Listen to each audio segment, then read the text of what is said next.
The sun burned hot on the shimmering surface of the community pool, where laughter, splashes, and music filled the air. Families gathered in groups, children darted past each other with inflatable toys, and the scent of sunscreen hung thick. Into this scene walked Aaliyah, a quiet, confident black teenager, carrying her towel, headphones around her neck, and a novel tucked under her arm.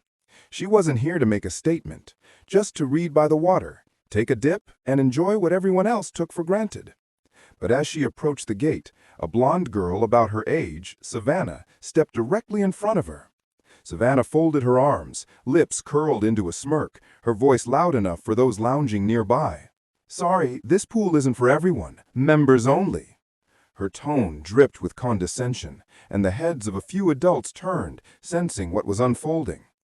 Aaliyah calmly pulled out her key card, the proof of her family's membership, but Savannah slapped her hand against the gate, blocking it. "Doesn't matter. People like you don't belong here. Go find some other place." Gasps rippled through the small crowd that had gathered. Some shook their heads in quiet disapproval, but no one intervened. Aaliyah's heart pounded, but her gaze stayed steady. Years of whispered slurs, locker room taunts, and the subtle venom of exclusion had taught her how to hold her composure. She didn't argue. Instead, she let Savannah continue, the girl's voice rising with false authority, painting herself as the gatekeeper of something that never belonged to her. Finally, Aaliyah leaned closer and said in a voice clear enough for everyone around, "You're right, not everyone belongs here, especially liars." She swiped her keycard with a sharp motion, and the gate clicked open. Savannah's face faltered, but before she could respond, a voice rang out from the lifeguard chair. "Savannah!" The lifeguard's whistle blew, cutting through the murmurs. It was Jordan, a tall college student who had been watching silently until now. "Step aside. You don't even have a membership. We've told your parents 3 times to renew, and they haven't. You've been sneaking in all summer." The crowd erupted, some in laughter, others in stunned realization. Savannah's mouth dropped, her cheeks blazing red. That's not true," she stammered, but her voice cracked under the weight of the truth. Jordan climbed down and held up a clipboard with the list of active memberships. He flipped it for everyone to see.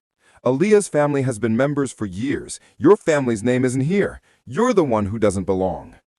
The silence that followed was heavier than the summer heat. The neighbors who had once looked away from Savannah's bullying now stared openly. Whispers rippled through the crowd. Parents who had nodded politely to Savannah's mother began shaking their heads. Children giggled at the idea that their self-proclaimed queen bee had no right to the throne she guarded. Savannah stepped back, her confidence collapsing. For once, she had no shield, no clever remark, no way to twist the truth. She turned to run, but Aaliyah's voice stopped her cold. "You tried to humiliate me, but the only person humiliated here is you. Maybe next time, think before you try to block someone's path. You never know who's really standing in yours."